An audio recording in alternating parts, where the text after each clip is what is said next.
이렇게 보이는 얼굴도 있고 또 이렇게 오셔서 주님의 이름으로 환영하고 주님의 이름으로 함께 축복을 드립니다. 우리가 신앙생활을 하게 될 때 우리 기독교의 영성 수련 추구법이 몇 가지가 있습니다. 중세 교부로부터 내려오는 그런 신앙의 훈련법이 있는데요. 몇 가지 소개해 드린다면 첫 번째로는 금식이 있습니다. 음식을 먹지 않고 육체의 힘을 죽이는 그런 훈련. 그 다음에 두 번째로는 골방에 들어가서 하나님과 홀로 만남을 갖는 골방의 훈련이 있습니다. 하나님과 홀로 만남으로 기도드립니다. 그리고 세 번째로는 침묵이 있습니다. 아무 말도 하지 않고 아무 변명도 하지 않고 오직 말을 멈추고 하나님의 음성을 듣고자 하는 침묵의 훈련. 그리고 네 번째로는 광야나 사막에 나가서 홀로 지내는 사막의 영성 수련법이 있습니다. 우리가 사는 이 지역이 대도시와는 좀 다르다고 하여도 여전히 복잡하고 교통체증이 있고 이 분주함 가운데 살아가기 때문에 깊은 믿음의 생활을 하기에는 우리 현대의 삶이 안 좋은 여건을 가지고 있다고 보면 됩니다. 우리가 금식으로 영성훈련을 한다고 하지만 우리는 배고픔이 아니라 항상 배부른 가운데 살고 있습니다. 여러분 최근에 배고픈 적이 있습니까? 항상 먹을 것이 많고 기름진 것이 많기 때문에 하나님이 나라를 추구하기 위해서 영을 추구하기 위해서 육신을 죽이는 훈련을 하기가 너무나도 어렵습니다. 기도도 마찬가지입니다. 하나님과 나만이 홀로 만나는 그 독대의 자리, 그 시간이 얼마나 많이 있습니까? 공동체가 함께 기도하는 것도 중요하지만 조용하게 하나님과 나만이 만나는 그 골방의 시간, 우리는 그런 시간도 결핍되어 있습니다.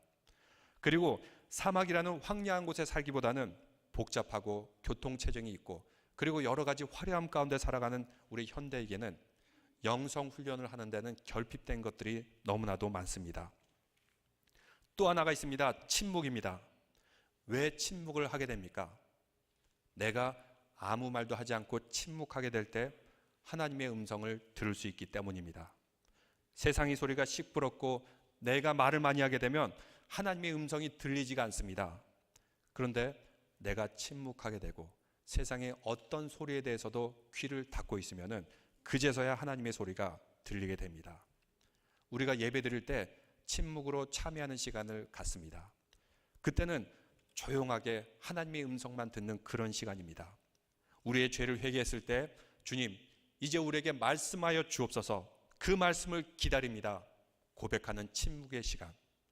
우리가 침묵할 때 하나님의 음성을 온전히 들을 줄로 믿습니다. 이것이 기독교 영성 훈련입니다.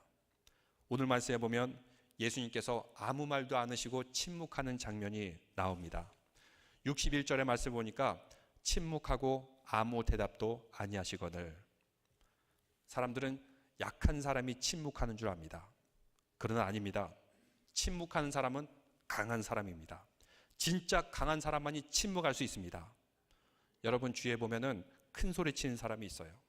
일단 소리부터 지르면서 말하는 사람이 있어요. 왜 그럴까요? 그 안에는 불안함이 있어요. 두려움이 있어요.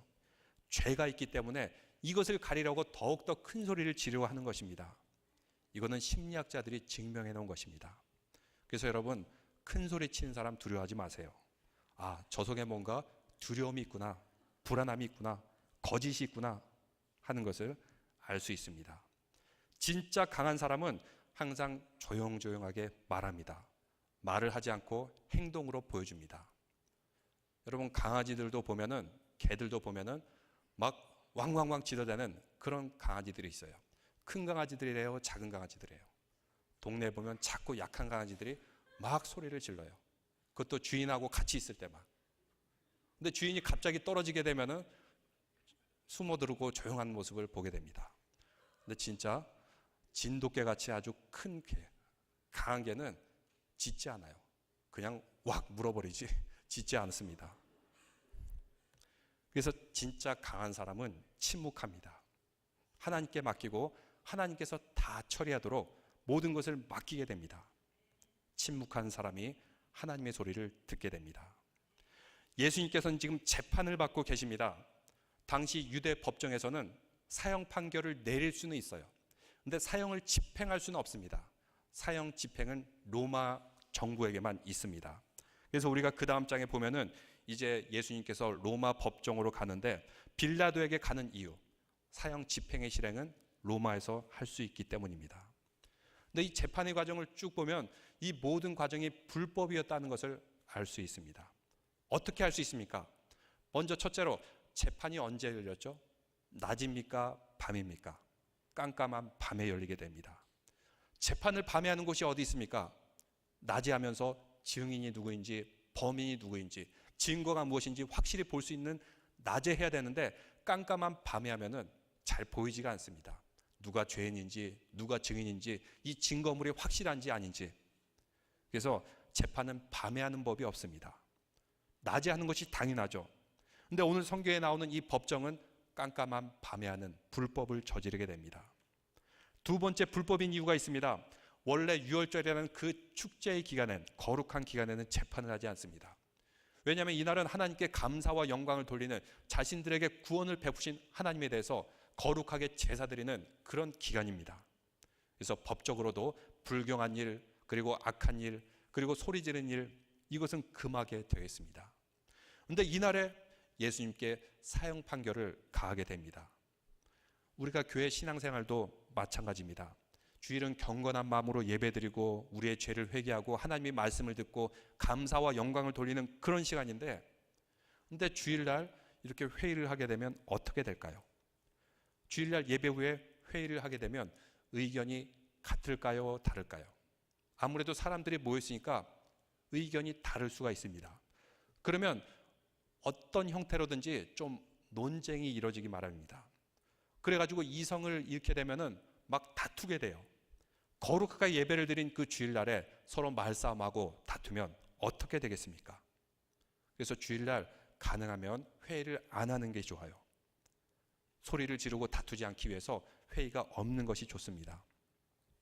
예수님의 재판도 마찬가지입니다. 재판을 하게 되면 시시비비를 가리게 되는데 그 모든 판결이 정의로웠나요? 불의했나요? 불의했습니다. 거짓말을 하고 그리고 때리고 속이고 서로 헐뜯고, 거룩한 유월절의 기간 때 하나님의 그 거룩함과 경건함을 지켜야 되는데 이것은 다 날아가고 인간의 악함과 독함만 남아있는 그 모습들. 그렇기 때문에 이것이야말로 하나님의 거룩함을 모독하는 신성모독의 죄를 범하게 된 것입니다. 또 우리가 성경에 보니까 65절에 보니까 선지자 노릇을 하라 하면서 손바닥으로 치고 때리고 침을 뱉고 욕하는 기간, 거룩하고 경건함을 지켜야 되는 이 유월절 기간에 바로 불경한 짓을 저지르게 되었던 것입니다. 또 불법인 이유가 있습니다. 이제 어느 정도 제도가 갖춰진 그런 나라에서는 한번 판결이 있고 나서 항소할 수 있는 기회를 줍니다. 그런데 항소할 수 있는 기회조차 주지 않습니다. 또 네 번째로 이 재판에는 증인이 분명해야 되는데 증언이 서로 일치하지 않습니다. 그래서 55절, 56절에 보니까 이렇게 말씀하고 있습니다. 예수를 죽이려고 칠 증거를 찾되 얻지 못하니 또 쳐서 거짓 증언하는 자가 많으나 그 증언이 서로 일치하지 못함이라. 또 57절에 보니까 어떤 사람들은 예수를 쳐 거짓 증언하여 이르되, 모든 증언과 증인들이 다 거짓이고 불법이고 일치하지가 않습니다. 그러면 재판이 더 이상 진행될 수가 없습니다. 그럼에도 불구하고 이들은 불법을 자행하는 모습을 보게 됩니다. 근데 여기에 대해서 예수님께서는 어떤 반응을 보여주셨습니까? 논쟁하지 않습니다. 그냥 침묵으로 일관하고 있습니다. 아무 말도 하지 않습니다. 우리는 생각할 때 뭔가 약하기 때문에, 뭔가 찔리기 때문에 침묵하구나 라고 생각합니다. 근데 그렇지 않습니다. 진짜 강한 사람만이 아무 말도 안 하고 침묵할 수가 있는 것입니다. 우리 공동체도 마찬가지고 교회도 마찬가지고 세상도 마찬가지입니다. 불안하고 두려운 사람이 말을 많이 합니다. 근데 진짜 강한 사람은 침묵합니다. 왜 그런 줄 아십니까? 하나님께서 모든 것을 다 섭리하신다는 믿음이 있기 때문입니다. 때를 기다리기 때문입니다. 바로 그 때가 오기까지 침묵하고 기다리며 지켜보는 것입니다. 말하지 않고 기도하는 사람, 하나님이 섭리를 기다리는 그 사람이 진짜 무서운 사람입니다. 저는 이런 분이 제일 무서워요. 무슨 일이 있던 간에 자기가 할 일 꾸준히 하고 자기 자리를 지키는 사람, 이런 사람이 제일 무섭습니다. 왜냐하면 하나님께서 움직이시는 것을 보기 때문입니다. 알기 때문입니다. 그래서 교회에서도 보면은 정말 교회를 사랑하는 분들은 자기 자리를 끝까지 지키면서 하나님의 사역을 묵묵히 감당하는 그런 분들, 이런 분들이 교회를 건강하게 지킬 줄로 믿습니다. 모든 것이 하나님의 섭리를 알고 그때를 알기 때문입니다. 근데 놀라운 것은 소리를 지르고 막 말을 해대면은 하나님의 음성이 들리지 않아요. 하나님이 그냥 내버려 두십니다. 그래서 우리가 신앙 공동체가 되었을 때는 말을 많이 하기보다는 침묵하며 주님의 음성을 기다리고 그 음성 따라 사시기를 주님의 이름으로 축원합니다. 하나님께 맡기게 됩니다. 그래서 인도의 간디는 침묵과 비폭력이라는 방법을 가지고 독립운동을 벌이게 됩니다. 여러분, 인도의 간디가 그 방법을 어디서 얻은 줄 아십니까? 그의 자서전에서는 성경에서 얻었다라고 말하고 있습니다. 그는 성경을 많이 읽었습니다. 힌두교인이지만 성경으로부터 많은 영감을 받았고 그가 가장 감명받은 성경 말씀, 그것은 팔복선언, 그 팔복선언에 큰 영향을 받았다고 말하고 있습니다. 그리고 인도의 독립을 위하여, 민주주의를 위하여 침묵과 비폭력의 방법이라는 그 방법으로 그는 독립과 민주주의를 쟁취해냅니다. 이것은 후일에 3.1 독립운동에도 영향을 미쳤고, 그리고 우리 마틴 루터 킹의 그런 시민운동에도 영향을 미쳤습니다. 세상의 사람들도 기독교의 방법을 사용합니다. 그런데 저와 여러분이 그 방법을 쓰지 않는다면 어떤 일이 벌어지겠습니까? 소리를 지르거나 역성을 내거나 이럴 거에는 그 안에 죄가 있다고 보시면 됩니다. 그런데 재판 속에서 예수님은 죽여라, 때리고 침뱉고 아우성치고 있지만 침묵으로 일관하고 있습니다. 두려울 게 없습니다. 죄가 없습니다. 그리고 십자가의 길을 걸어가야 되기 때문입니다. 여러분, 한번 유심히 예수님을 보십시오. 끝까지 입을 다물고 계시니 어떤 일이 일어나게 됩니까? 결국은 재판장이 이렇게 말하게 됩니다. 여러분, 61절 말씀 다 같이 읽겠습니다. 침묵하고 아무 대답도 아니하시거늘 대제사장이 다시 물어 이르되 내가 찬송받을 이의 아들 그리스도냐? 대제사장이 이제 드디어 말합니다. 당신은 그리스도냐? 하나님의 아들 그리스도냐?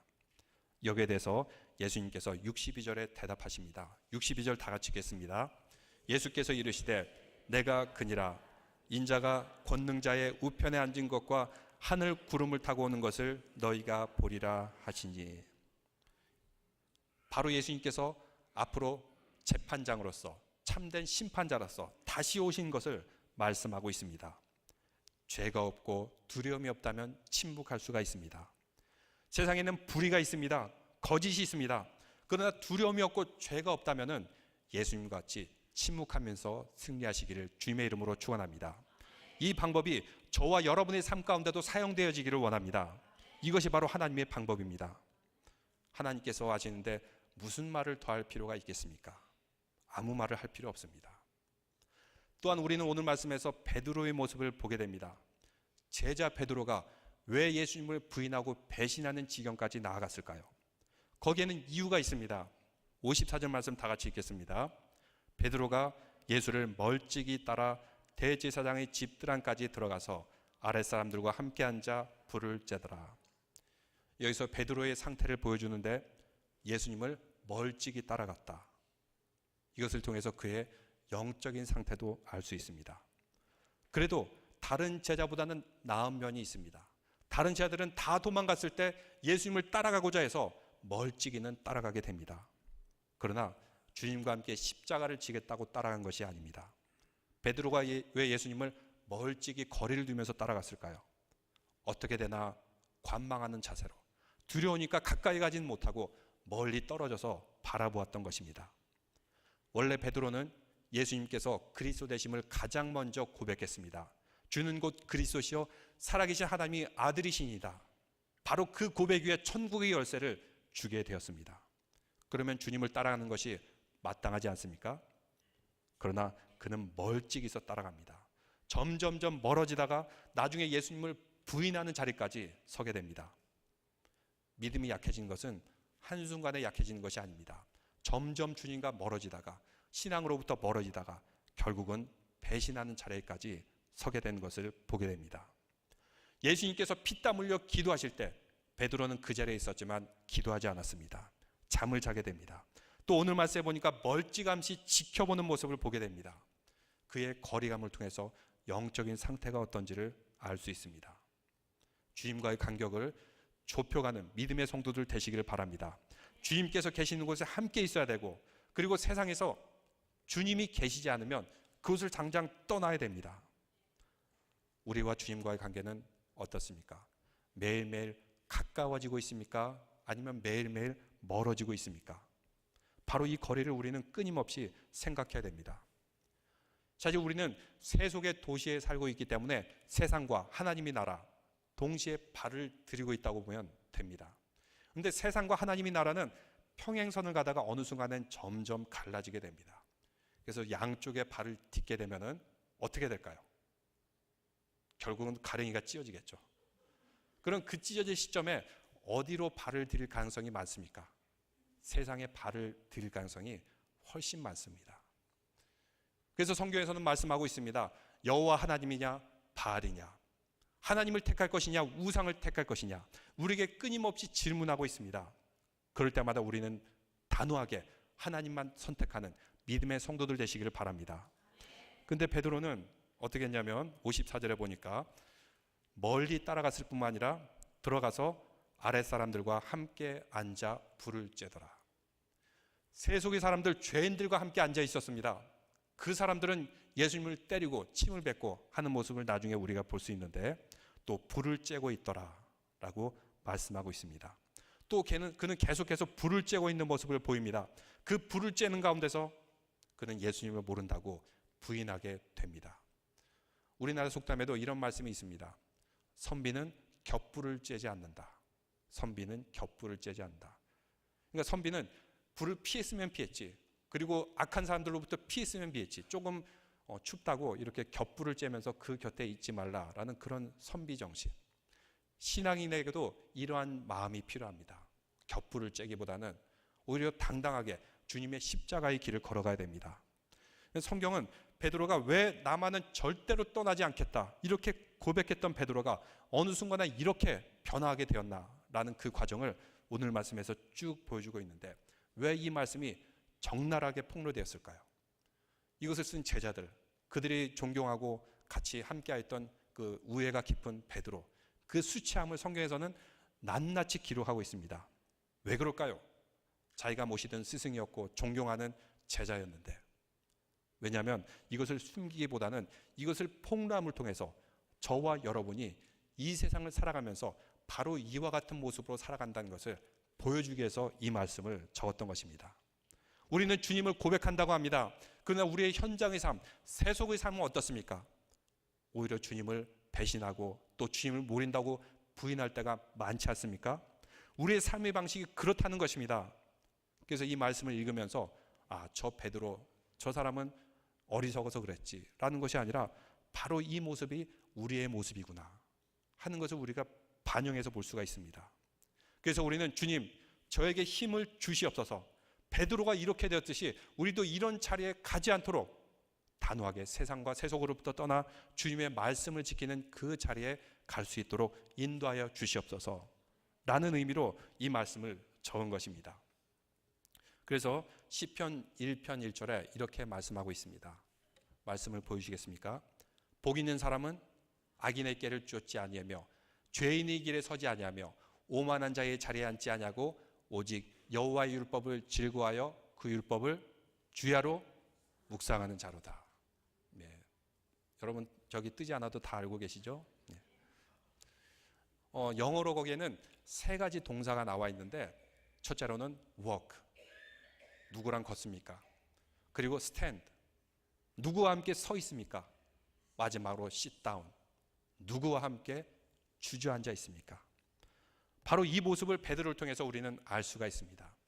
세속된 무리, 그리고 아랫 것 같은 그런 무리들과 함께 걷고 함께 서 있고, 그러다 보니까 어느새 주저앉게 되고 그러면서 주님을 부인하게 됩니다. 그래서 누구를 만나는 거가 굉장히 중요합니다. 세상에 보면은 어떤 친구를 어울리냐에 따라서 그 사람도 점점 동질화되어 가는 것을 보게 됩니다. 제가 예전에 살던 그 동네에서는 그 지역에 이렇게 좀 부유하고 좀 유명하신 분이 계셨어요. 근데 이분이 삶의 행동과 패턴이 별로 이렇게 거룩하지 않아요. 그래서 이 남자들이 그 사람과 어울린다 그러면 부인들이 막 뜯어 말립니다. 그 사람 만나지 말라. 물든다. 그 사람 따라서 여기 가고 저기 가게 할 수 있다. 세상 사람들도 다 알아요. 나쁜 사람과 어울리면 나쁘게 물든다는 거. 그래서 우리도 교회 안에서 신앙 공동체에서 모여야 하는 이유가 무엇입니까? 함께 영적인 도전과 자극을 받기 위해서요. 철이 철을 날카롭게 한다고 같은 믿음과 신앙과 영성을 가지고 서로 믿음이 성장하기 위해서입니다. 우리가 삶의 에너지를 얻고 영감을 얻는 곳, 바로 믿음의 신앙의 공동체가 되어야 될 줄로 믿습니다. 우리는 이 가운데 믿음과 신앙의 도전을 받아야 됩니다. 근데 베드로는 이 제자 공동체를 떠나고 예수님과 떠나기 시작하니까 점점 무너지게 됩니다. 그래서 우리는 기도해야 됩니다. 주님과 항상 꼭 동행하게 하여 주옵소서. 주님 옷자락이라도 붙들면서 주님과 함께 동행함을 통해서 하늘의 능력, 하나님의 능력을 날마다 다운로드 받는 믿음의 성도들 되시기를 주님의 이름으로 축원합니다. 베드로가 이렇게 배신하자 드디어 여러분 72절 말씀 다 같이 읽겠습니다. 닭이 곧 두 번째 울더라.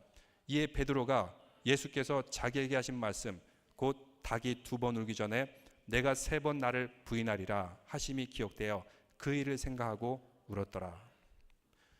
이렇게 주님을 배반했던 베드로, 근데 그가 다시 회복할 수 있는 기회가 있었습니다.